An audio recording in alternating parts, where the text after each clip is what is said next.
Welcome back to FranklinCovey's twice weekly podcast on leadership with Scott Miller. 6 years, 450 plus episodes taped, and I'm honored to serve as your host and interviewer on Tuesdays and Fridays, where each week, twice weekly, we curate great conversations with some of the world's most influential researchers, academics, and thought leaders to make you a better leader. FranklinCovey, of course, the world's most trusted leadership firm, loves to shine their spotlight on people that can actually improve your life. Today, our guest is Dr. Wendy Suzuki. She wrote the book Good Anxiety, finally. Good Anxiety, Harnessing the Power of the Most Misunderstood Emotion. Dr. Suzuki serves as the Dean of Arts and Science at NYU. She is an acclaimed neuroscientist and a professor as well. Dr. Suzuki, welcome to On Leadership.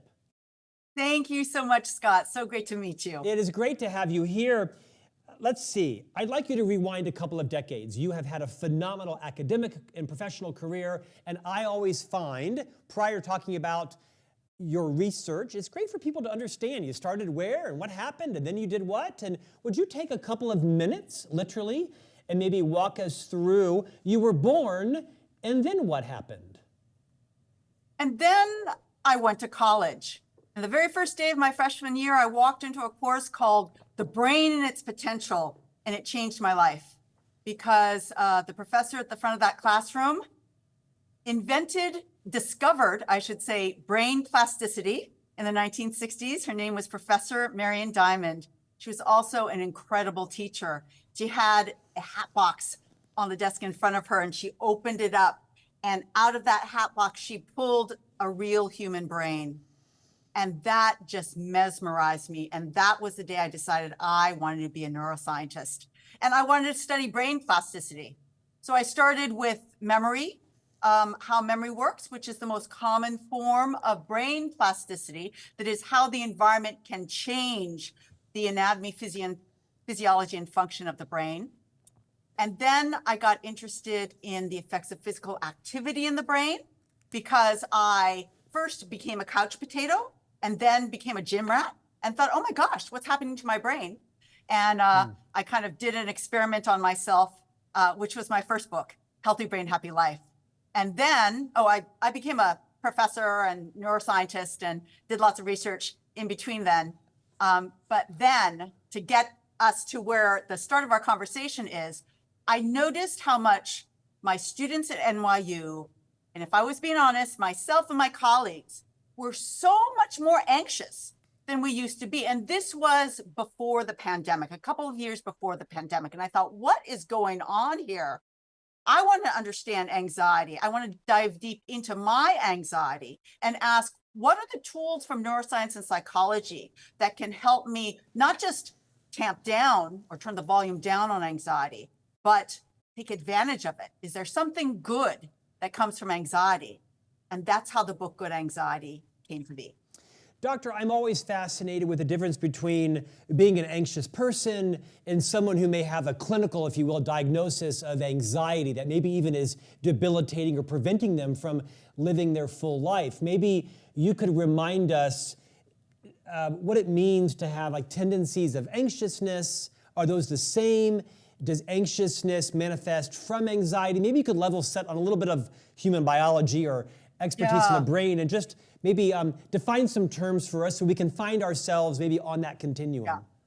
That is such a great place to start, Scott. So first, every single person on this planet, if you are human, has anxiety. It's a normal human emotion.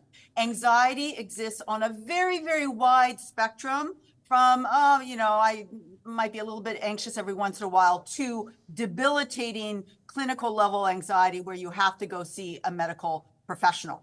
I wrote this book for I would say 80% of the population that have what I call everyday anxiety. It's not clinical. You don't need to go see the doctor for it, but it's there. And in these days, particularly soon after the pandemic, during the pandemic, it was really high. So anxiety is that feeling of fear or worry associated with situations of uncertainty, which helps us understand why it increased during the pandemic.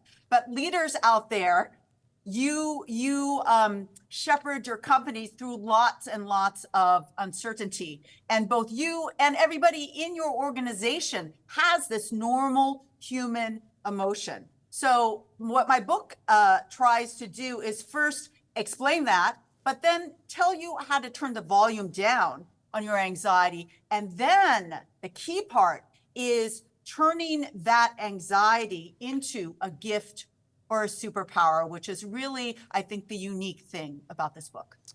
Last question on that, and we'll actually get into some of the insights on good anxiety. When does someone know when they're normal, to quote you, sort of anxiousness as a human, and all the roles that we play and the demands on society and technology and social media and our careers and 401ks and blah, blah, blah.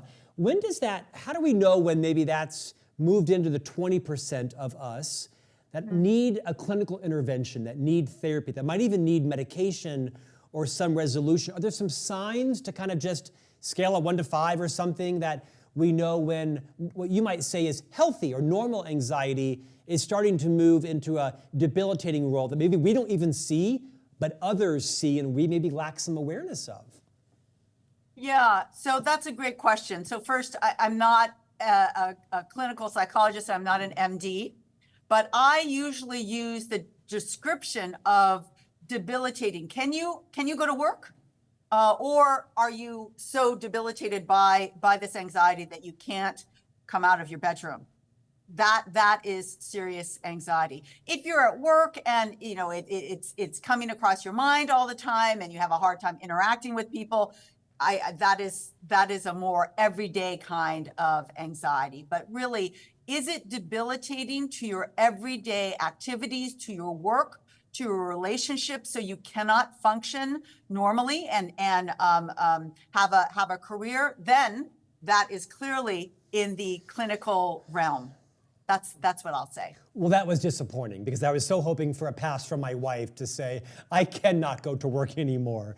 But that's apparently not my situation. Okay, thank you for that and for the levity as well.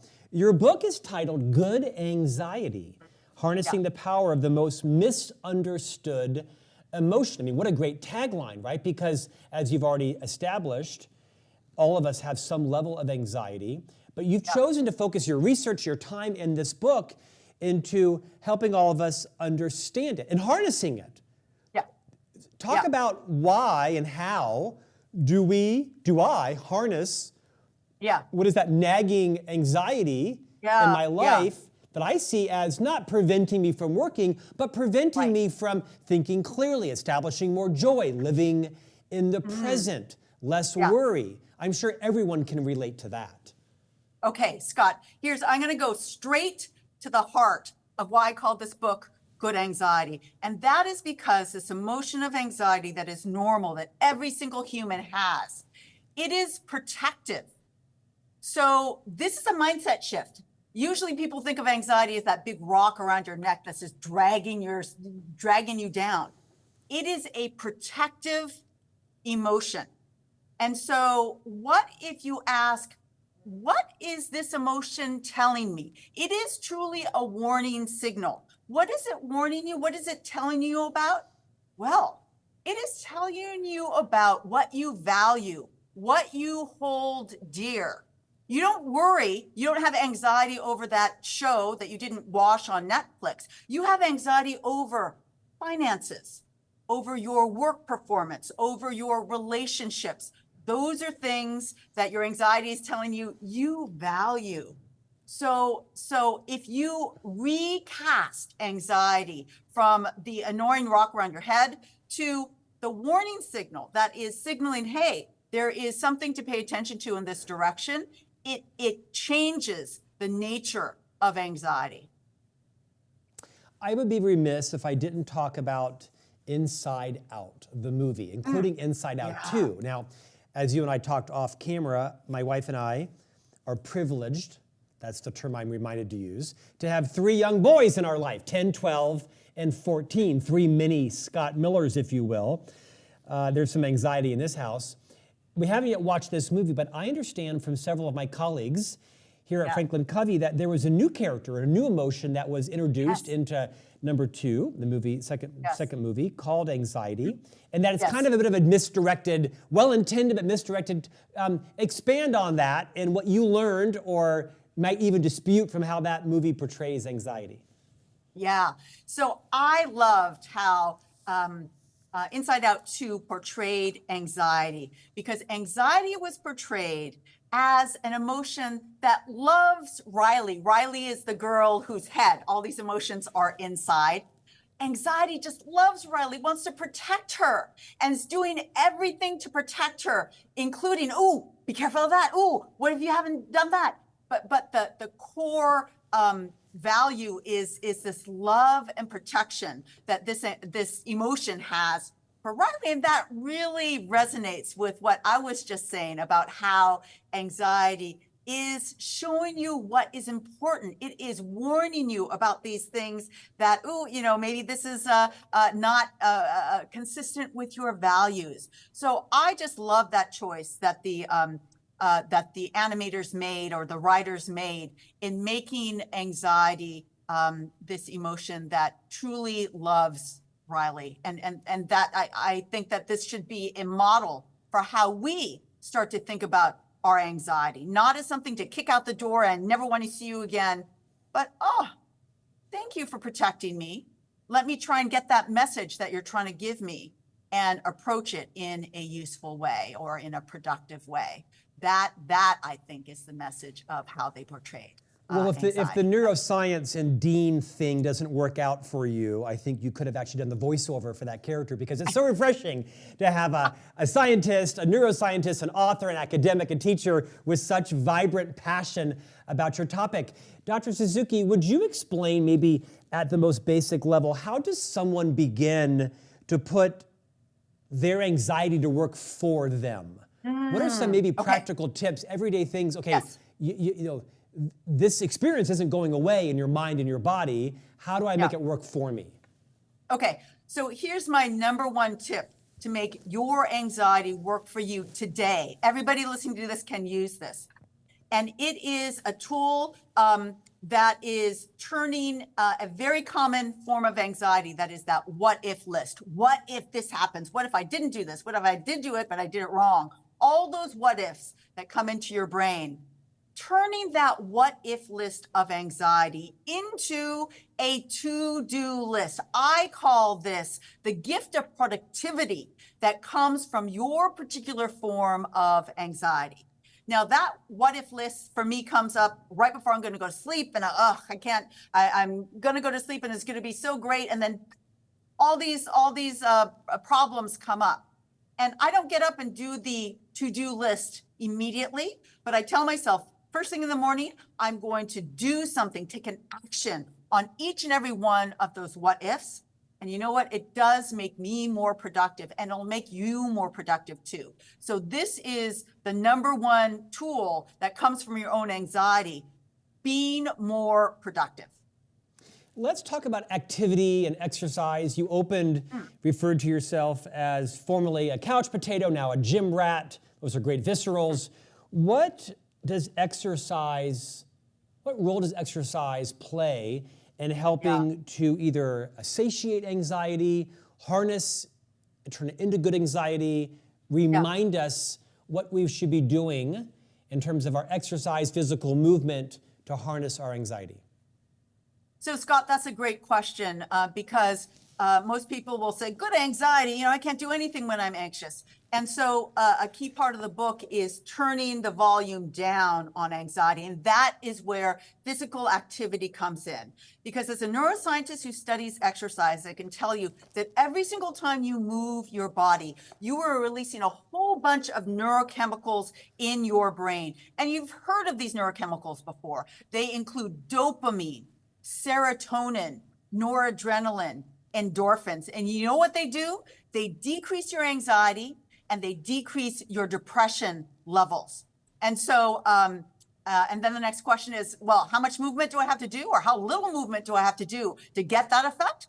And I have an answer. 10 minutes of walking has been shown to significantly decrease anxiety and depression levels. So that is one of my best go-tos to turn the volume down on anxiety, is giving yourself what I like to call a neurochemical bubble bath when you move your body. Dr. Suzuki, you had one of the most popular TED Talks in 2018. I tell you, chapter 8 of this book should be your next TED Talk. I mean, just its title alone, Prime Your Social Brain, Quell Your Social Anxiety, and Heighten Your Compassion. What do those three things have in common, especially as it relates to harnessing our anxiety? I love this phrase, I want to harness my anxiety for good. I also want to increase my compassion and quell my social anxiety and prime my social brain. Take that anywhere you'd like to go. Okay, well, that takes me to my very favorite gift that comes from anxiety. So anybody who reads this book knows that I dive deeply into my own form of anxiety. Again, everybody has anxiety. And I started to explore my oldest form of anxiety that people might be surprised to know is a form of social anxiety. So I was a very shy young child, and all through my school, I struggled with, should I ask the question? Ooh, I really want to engage with the teacher, but I'm afraid of asking questions in class. I struggled with for years and years and years, but I wanted to go into academia. So one day I found myself at the front of the classroom because you become a teacher. And I realized that at the front of the classroom, I was looking out on a sea of me's who I knew were very scared of asking the question. And so, I say, who has a question? And 2 people raised their hand, but 80% of the class had questions. And so I used my knowledge of my own anxiety to help that. So I came early, I stayed late, I answered questions in an easier way to answer, more one-on-one. You don't have to say your question in front of the whole class. But I realized I was using my own knowledge of my own anxiety to be empathetic and to be compassionate to these people. And so this is a gift that comes from anxiety. Think about your most common form of anxiety. You know what it feels like, you know what it looks like, and look around for it. And so your gift of empathy will come when you could reach out because you see that other person having that same form of anxiety as you did. All you have to do is give a smile or a kind word, or do as I did, just stay a little while to answer those questions. And I love this gift because so many of us have the same kind of anxiety. So if everybody did this, the level of empathy and compassion across the world would go up so much. So this is how your own anxiety can lead to an increase in global compassion. Doctor, what are the key ingredients, motivators, instigators of anxiety? Is it mainly from our epigenetics? Is it from social media? Is it from a performance Western culture? Is it from taking on too many obligations? Is it a desire to be liked? Do extroverts have more than introverts?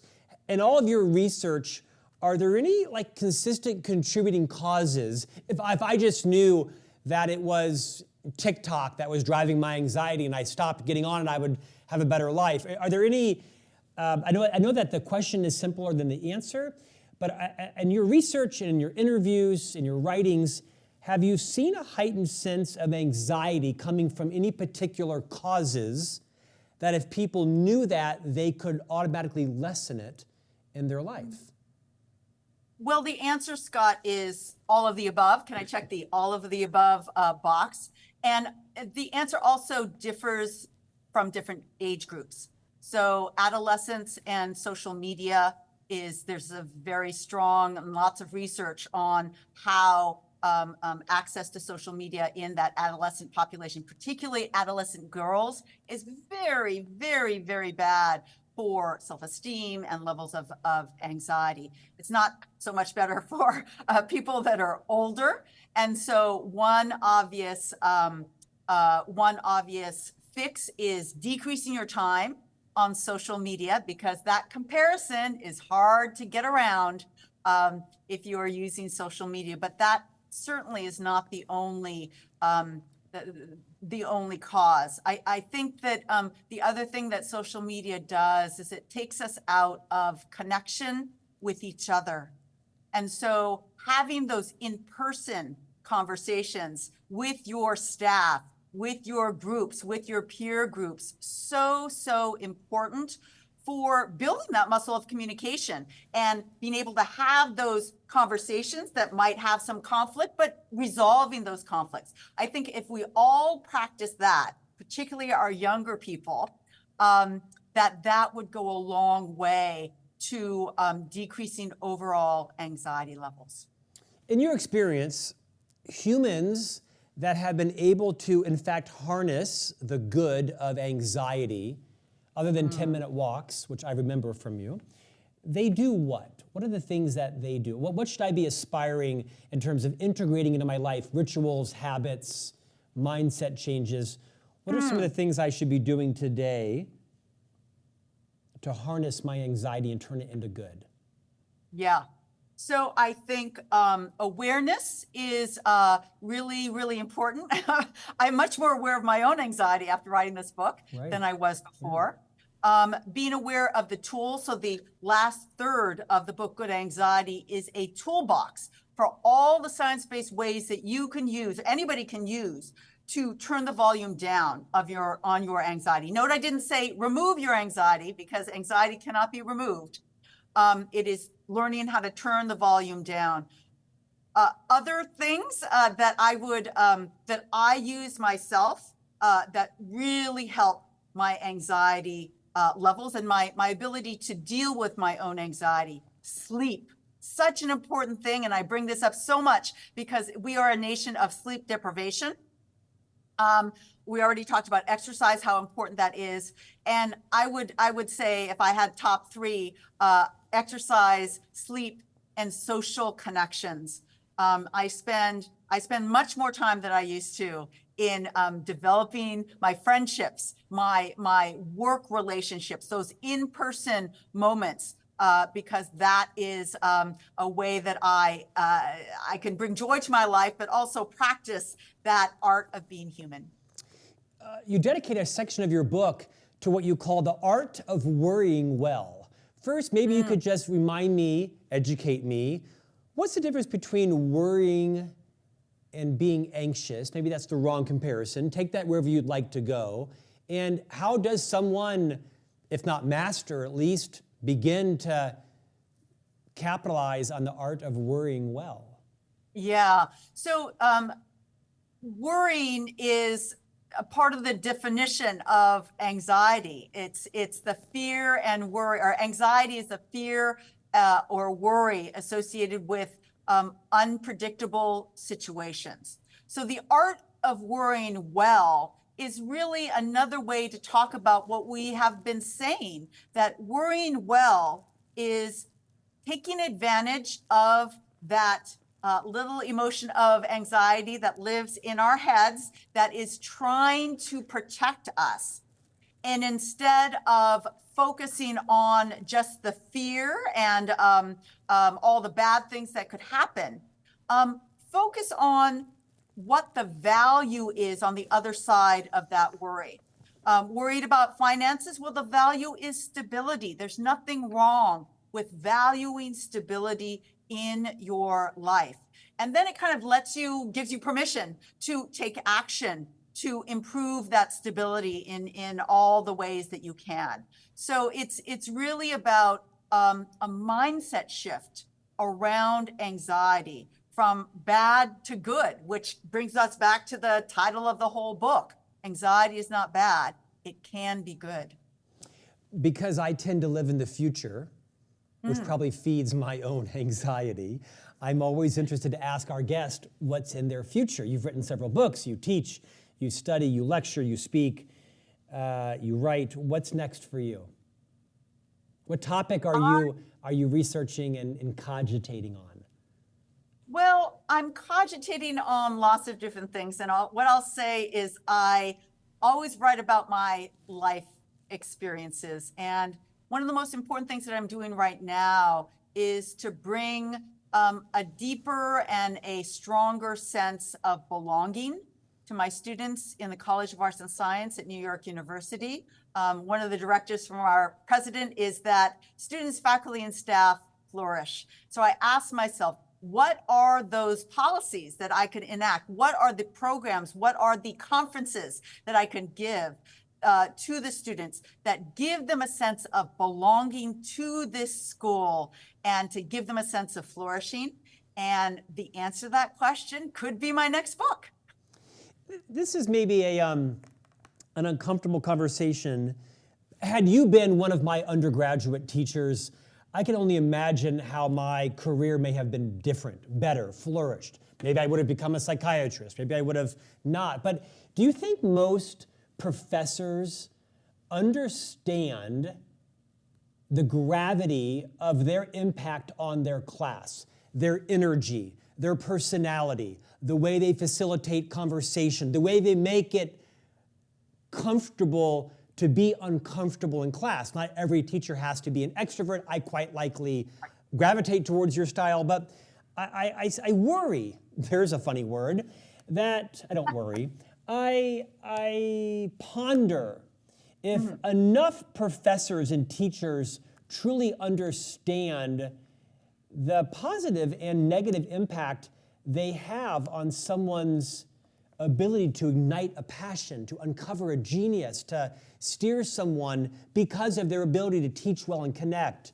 Clearly, you understand that. Do you think most teachers do?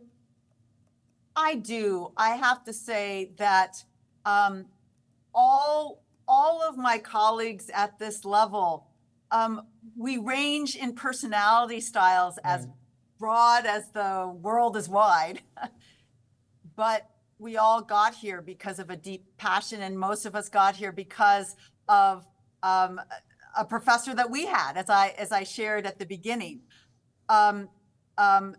There are lots of different ways to engage and lots of different personalities on the other side of the classroom that are our students. And so I think it's important to have a wide range of different styles, different personalities, different efforts. But what I'm sure of is that they are here because they have a deep passion. Boy, you have to be passionate to do a PhD. It is hard. It takes a long time. And every single one of us have that passion. And we express it in different ways. So, but do they understand it? Yes. I'm very sure that they all do. Well, I can tell you I would have flourished well under you. Dr. Wendy Suzuki, your most recent book from Simon & Schuster is Good Anxiety, Harnessing the Power of the Most Misunderstood Emotion. This week I will rent Inside Out 2 and sit with my 3 young boys and think of you during that. Hey, thank you for joining us today. Thank you. Thank you so much, Scott. And we'll see you back here next week for a new conversation on leadership.